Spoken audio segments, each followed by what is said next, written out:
Broeders en susters, u het nou gemeen dat ek namens die Bybelgenootskap van Suid-Afrika vanoggend hier by u optree.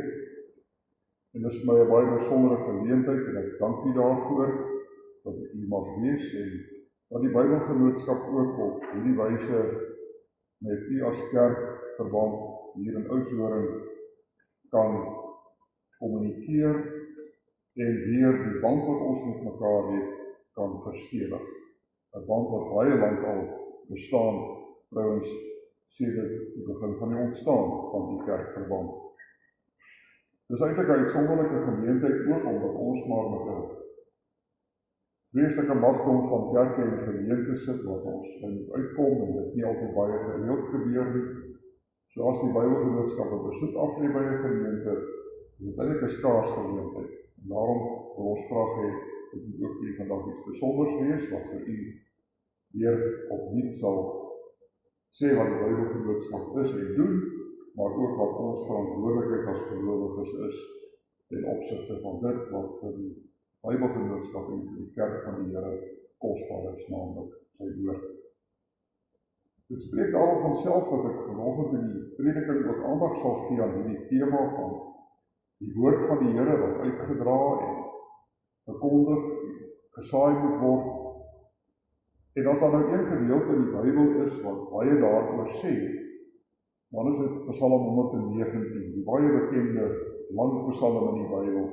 In die aard van die saak kan ons dit nie volledig hier voorlees nie. Ek gaan vir u net 'n seleksie van 5 versies lees wat oor hierdie tema handel en dan sal ek een van hulle vir u as 'n teksvers ook aankondig. Kom ons luister dan na Psalm 119. Eerstens vers 89. Vers 89 konstateer 'n feit. As ons daar lees, vir ewig, o Here, staan u woord vas in die hemele. Dan vers 103. Vers 103 sê iets van hoe dat God se woord smaak. Daar staan, hoe soet is u beloftes vir my verhemelte, meer as heuning vir my mond. In poëtiese taal word dit beskryf. En dan die baie bekende vers 105, wat ons van kleins af geleer is. U woord is 'n lamp vir my voet en 'n lig vir my pad. En dan vers 130, en dit sal ook die teks van die prediking wees. Die opening van u woorde gee lig. Dit maak die eenvoudiges verstandig. En dan lees ek laastens vers 133 wat in die vorm van 'n gebed geskryf is. Maak my voetstappe vas in u woord en laat geen ongeregtigheid oor my wees. Tot sover dan ons skriflesing. Wie 'n kind van God is, luister na die woorde van God. Ons teksvers, vers 130. Die opening van u woorde gee lig, dit maak die eenvoudiges verstandig. In die nuwe Afrikaanse 2020 vertaling wat onlangs verskyn het, lees dit so: as u woorde oopgaan, gee dit lig. Dit gee insig aan die onkundiges. Ek kom later terug by hierdie teksvers. Broeders en susters, het u jouself al ooit die vraag afgevra waar die Bybel werklik vandaan kom? Hierdie boek wat vir ons die rigsnoer in ons lewe is. Hierdie boek waarmee ons groot geword het van kleins af. Hierdie boek waarmee elke gelowige 'n baie besondere verhouding in die lewe het. Waar kom hierdie boek vandaan? Broers en susters, eeue gelede, lank voordat hierdie boek, die Bybel, nog bestaan het, het 'n klein en 'n onbelangrike volkie wat bekend gestaan het as die Hebreërs, lofliedere tot eer van die God van Abraham, Isak en Jakob gesing. Hulle het die Here verheerlik, omdat hy so besonders was, so geheel en al anders as die afgode van die volkere wat rondom hulle gelewe het in daardie tyd. Die Hebreërs het hulle God gedien en geëer, omdat hy vir hulle die bron van hulle bestaan, maar ook die waarborg vir hulle voortbestaan was. Hulle het sy naam besing, omdat hy hulle versorg het en bewaar het, omdat hy elke dag in hulle behoeftes voorsien. En alhoewel hierdie mense uit die gryse verlede hulle God nie direk kon sien, of nie direk kon aanraak soos ander mense wat afgode gedien het nie, kon hulle hom tog in sy dade van liefde en versorging herken. Hulle kon sy goedheid proe in die kos op hulle tafels. Hulle kon sy voorsienende genade in hulle hande voel, as hulle die vrug op hulle daaglikse arbeid geniet het. Hulle kon sy stem hoor,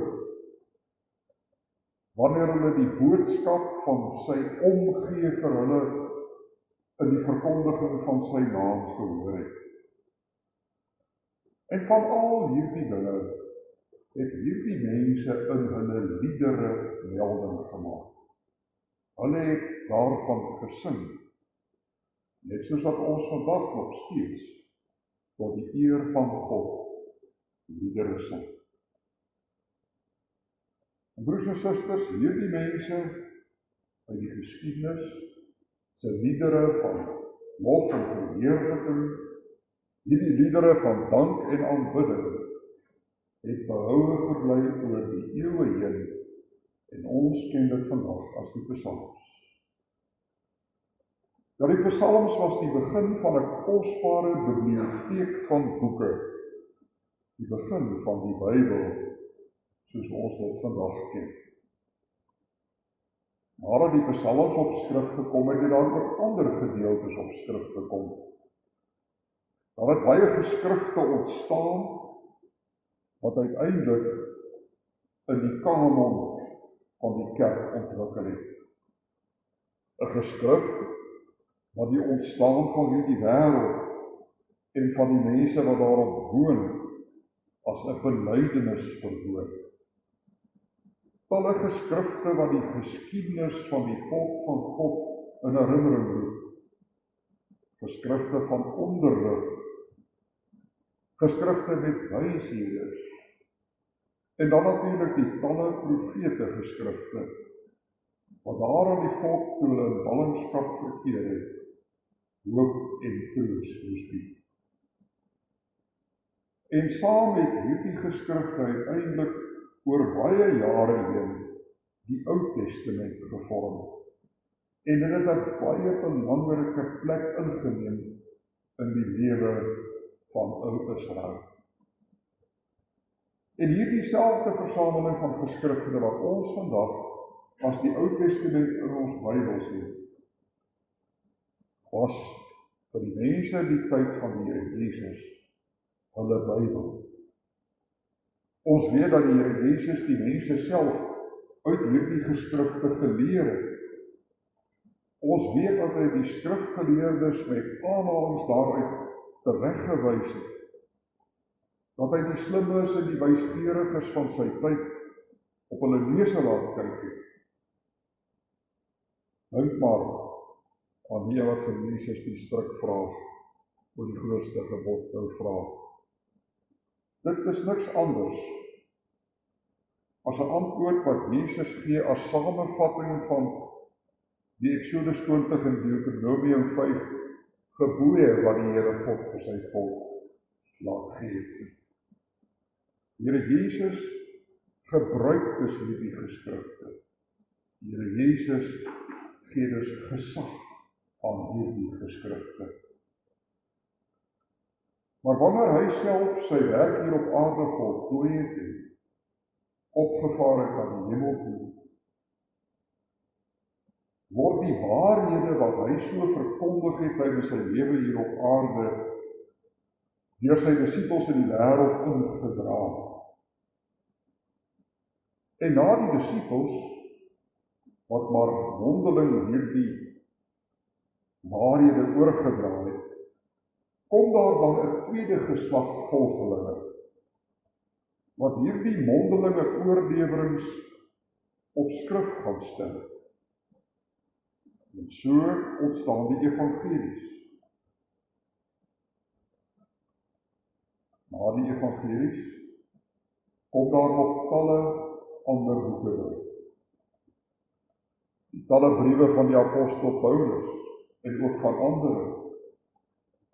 En dan uiteindelik teen ongeveer 300 jaar na Christus is daar soveel geskrifte van 'n soortgelyke aard en omloop dat die kerk van destyds 'n besluit moes neem watter van hierdie geskrifte moet as amptelik in die kerk dien.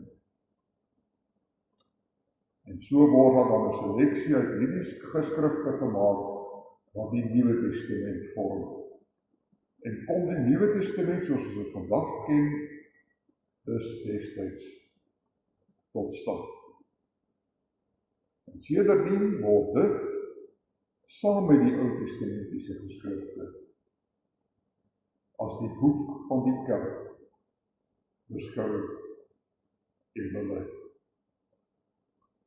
As die Bybel, as die geloofsboek, ja, as die woord van God. So word dit deur die kerk van Jesus Christus vandag nog erken en aanvaar en bely. En sedertdien het hierdie biblioteek van boeke deur die eeue heen as norm gedien vir die Christelike lewe. Ons weet dat die Ou Testament aanvanklik in Hebreëus en ook gedeeltes in Aramees geskryf is. Ons weet dat die Nuwe Testament aanvanklik in Grieks geskryf is. Later kom daar dan die bekende Latynse vertaling, die Vulgaat. En na die kerkhervorming volg daar baie ander vertalings in Europa se inheemse tale, soos Duits en Nederlands en Engels en nog baie ander. En dan, broers en susters, amper nog 400 jaar later eers, in 1933, word die Bybel ook vir die eerste keer in Afrikaans vertaal. Ja, vir amper 90 jaar al het u en ek die boek van alle boeke beskikbaar in ons eie taal. Die taal wat ons liefhet, die taal wat ons verstaan. In daardie taal het ons die boek met die boodskap van hoop, met die boodskap van innerlike vrede, met die boodskap van God se liefde en God se vergifnis vir sondaars soos wat ons dit is. Daar is vandag baie boeke in hierdie wêreld, broers en susters, baie biblioteke in baie lande en baie tale vol van boeke. Maar sê nou maar, u moes vandag net een boek kies vir die res van u lewe, sonder om ooit daarvoor moeg te word, sonder om ooit daarmee verveel te raak. Watter een sou u kies? Ja, ongetwyfeld. Daar is vandag net een boek of een biblioteek van boeke wat werklik genoeg oor die lewe sê. En dit is die Bybel met sy 66 boeke, die boek van alle boeke. Hoekom? In Psalm 119 gee die Bybel vir ons self die antwoord. Daar het ons gelees dat die Bybel lig gee op mense se pad. Dat die Bybel insig en begrip aan die eenvoudiges, die onkundiges in die lewe gee. Ja, dat die Bybel raad gee aan elkeen oor daardie pad wat die Here vir hom of vir haar in gedagte het. En daarom dat die apostel Paulus vir sy vriend Timoteus, wat nog net die Ou Testament as sy Bybel gehad het, geskryf het. Die hele skrif is deur God ingegee en is nuttig. Nuttig vir wat? Hy noem dit hier, nuttig tot lering, nuttig tot weerlegging, nuttig tot teregwysing, tot onderwysing in die geregtigheid, sodat die mens van God volkome kan wees. Nie volmaak nie, volkome vir elke goeie werk toegerus. Broeders en susters, die kernboodskap van die Bybel vind ons in die Nuwe Testament. Daar kom vertel die Bybel vir ons wat die Here Jesus hier op aarde kom sê en kom doen het. Daar kom stel die Bybel ons voor aan Jesus die Christus. En deur die wonderlike werking van die Heilige Gees word Jesus Christus vir mense, sondaar mense, 'n lewende werklikheid. En wanneer hy vir jou 'n lewende werklikheid word, gebeur daar iets belangriks in jou lewe. Dan sien jy jouself raak. Nie soos jy graag wil hê ander mense jou moet raak sien, maar soos wat jy werklik is. Maar tegelykertyd verneem jy dan hoe dat die Here God jou raak sien deur die oë van Jesus Christus. En wanneer ons dan die Bybel lees, word die verhale van Moses en van Dawid en van Elia en ander baie meer as blote verhale. Hierdie verhale word dan inderdaad getuienisse van hoe dat God in mense se lewens besig is. Van hoe dat God aan die werk is in mense se lewens. En dan besef ons, dit geld nie net vir hierdie mense uit die verlede nie. Dit geld ook vir ons. Dit is ook waar vir ons wat hier en nou lewe. So kry die Bybel dan ewige waarde in ons lewe. Want die geheimenisse van die lewe word in hierdie boek aangespreek. Dit word in hierdie boek ontrafel.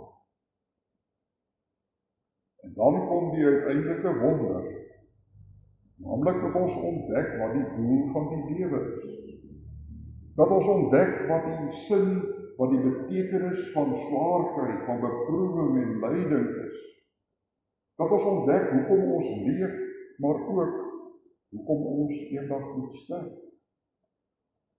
En dan veral dat ons ontdek hoekom daar onder alle omstandighede van ons lewe, maak nie saak hoe beroerd dit is nie, daar nog steeds vir 'n kind van God hoop, vreugde en blydskap in die lewe kan wees. Ja, hierdie boek, die Bybel, gee vir ons die antwoord op die vraag, hoe kry ek as sondaar mens vrede met die heilige God? Dit wys vir ons hoe lewensangs lewensvreugde word. Dit wys vir ons hoe sterwensangs berusting word. Soos Psalm 23 dit so pragtig uitdruk, al gaan ek ook in 'n dal van doodskaduwee, sal ek geen onheil vrees nie, want U is met my, U stok en U staf vertroos my. Die nuwe vertaling sê, selfs as ek in die donkerste kloof ingaan, is ek nie bang vir gevaar nie, want U is by my. Dit is U staf en U stok wat my gerus stel. My broer en suster, sien U die plek van die Bybel in 'n mens se lewe? Om hierdie rede kan die Bybel nooit maar net 'n plek op die boekrak of op die bedkassie of iewers in 'n tas inneem. Die Bybel is geregtig op 'n plek waar dit regtig saak maak. Hier in my hart en daar buite in my lewe. Want waar die woord kom, kom lig. En waar lig kom, wyk die duisternis en wyk die twyfel. Ja, wyk selfs die angs vir die dood. Ek sluit af met 'n vraag aan elkeen van ons. Gaan ons hierdie groot waarheid net vir onsself hou? Nee, dit kan nie. Dis gans te kosbaar, dis gans te groot om dit selfsugtig net vir onsself toe te eien. Dis ook in stryd met die opdrag van die Here Jesus wat gesê het, gaan heen na alle nasies toe met hierdie blye evangelie. Daarom moet die woord gesaai word. Daarom moet die woord by wyse van Spreuke vlerke kry. Ja, die woord moet uitgedeel word, sodat die wat in duisternis lewe, lig kan sien. En in hulle lewe van elke dag, ook net soos ons dit bevoorreg is om dit te kan ervaar, die genade van God en die liefde van Christus en die vrede van die Heilige Gees dit kan belewe. En broer en suster, kom ons gaan doen dit. Die Here wil ons gebruik. Kom ons gaan doen dit tot sy eer. En ons bid elke dag dat hy ons sal daarin sien. Amen. Kom ons dan nou saam.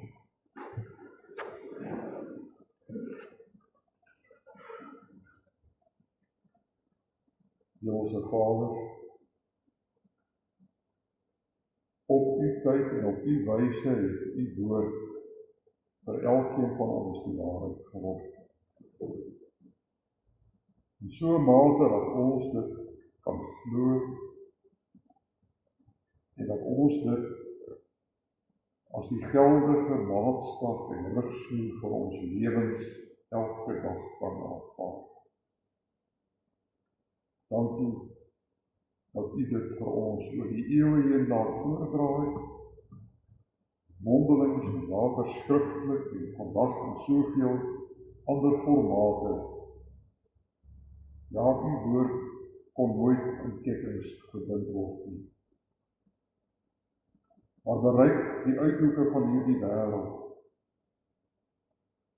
En U gebruik daarvoor ook swak en nietige mense, wat U roep en in staat stel om hierdie woord uit te dra, om U saad in hierdie wêreld te saai.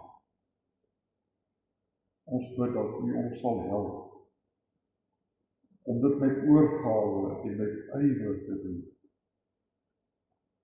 sodat U lig ook daar kan skyn, waar dit so donker is in hierdie wêreld. Dat U ook daar, Here, maar swaar kry met teëspoed tussen mense se lewens, as gevolg van pyn, siekte, eensaamheid, lyding, hartseer, droefheid, as gevolg van die omstandighede van natuurrampe en oorloë, dat U, Here God, daar vir mense berusting sal gee en hoop sal gee, soos wat net U kan. Ons wil vanoggend bid vir hierdie gemeente. Dankie Here dat U hier gedien en aanbid word, dat U vir hulle as gemeente, elkeen individueel, die bron van krag en geloof wees, elke dag van hulle lewe. Wees dan nou met ons as ons uit mekaar gaan, om die res van die Woensdag deur te bring, gelei ons waar ons ook al heen gaan, gee vir ons krag, wanneer ons rus, om weer opnuut ons dagtake in die week wat kom, voort te sit. Dit Here God, bid ons nooit uit verdienste nie, want ons kan en mag op niks aanspraak maak nie. Nee, ons bly dit net met genade, saam met die vergifnis van al ons sondes, in Jesus Christus se naam. Amen. Ons gee 'n geleentheid vir die opneem van die offergawes.